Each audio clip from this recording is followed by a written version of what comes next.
Hi there, I'm Ian Small and I volunteer at Severndroog Castle on Shooters Hill in the Royal Borough of Greenwich, and every day during the Severndroog Online Festival I'll be presenting a variety of stories from here outside the castle, and each story will feature a different aspect of the castle's past, present or future. And today I'm going to be talking about the life and love of Sir William and Lady Anne James. Now, William and Anne came from entirely different backgrounds. He was the son of a miller and farm worker from Haverfordwest in Pembrokeshire in South Wales, and she was a member of the landed gentry. He became a skilled sailor whose impetuosity gained a significant victory in a battle in India, and she was known as an artist who worked and moved in literary and artistic circles. Relatively little is known about William's early life. Even his date of birth is disputed between different sources. Legend has it he survived a shipwreck in the West Indies in the 1730s, came to work for the East India Company in 1747. He's believed to have married for the first time in the 1740s to the landlady of a pub in Wapping, and she had a son by him, and they both died in India.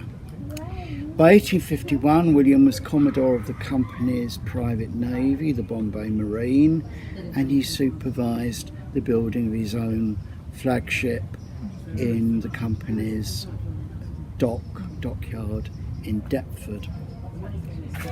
I've talked about William's successes in the Battle of Severndroog and Jura in another talk, and the prize money he gained from these adventures and various skirmishes with the French made him a very wealthy man. He returned to England in 1759, where he met Anne Goddard of Hartham in Wiltshire, whom he married in 1765. He was 42 and she was in her early 20s. Anne was born and brought up in her family home, Harton Park. The house had been in her family since the 15th century, and Anne had survived several brothers to become the owner of the estate. As heiress to the estate, she was a wealthy person in her own right, and together William and Anne owned two houses, a fashionable townhouse in Gerrard Street in Soho and a country residence in Eltham called Park Farm. Neither house now exists, and a school now stands on the site where their house in Eltham was. Together they had two surviving children, a son Edward William and a daughter Elizabeth Anne. They also had a stillborn baby whose gender isn't recorded. Anne's interest in arts led both her and William into close friendship with Lawrence Sterne, the author of Tristram Shandy.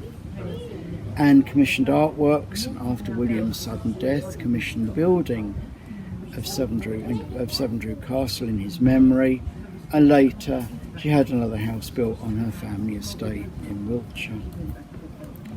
William became friendly with the 4th Earl of Sandwich, and through him and his influence he went into politics, and he became the Member of Parliament for West Looe in Cornwall.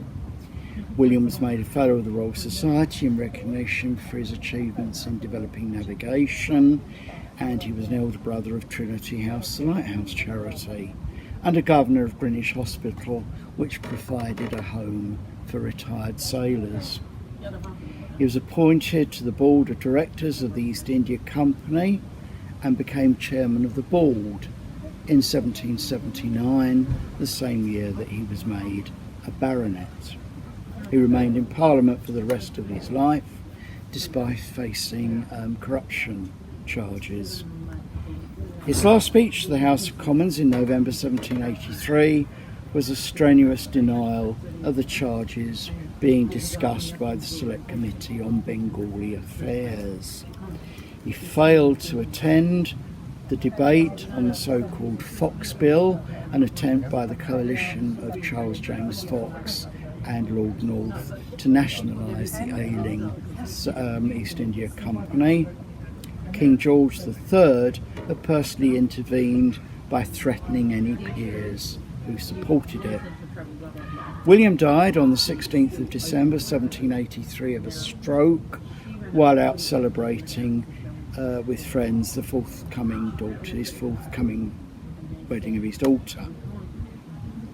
It was alleged that the pending bill hastened the seizure, and the bill failed in Parliament the following day.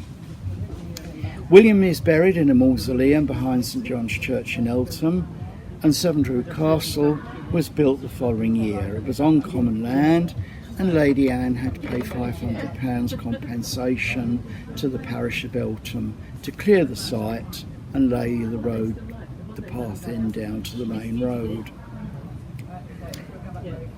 £500 in 1784 would be about £60,000 today, and the parish invested the money in the interest paid for coal for the poor of Eltham in the winter, and later on it provided current funds for the children of one of Eltham's schools.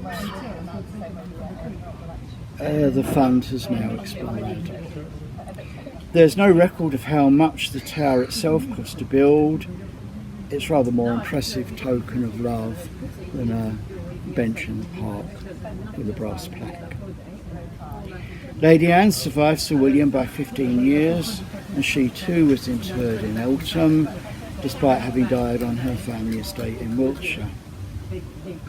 Her legacy is a fascinating building with an unrivalled view of London as a tribute to the Welsh ploughboy who had captured her heart.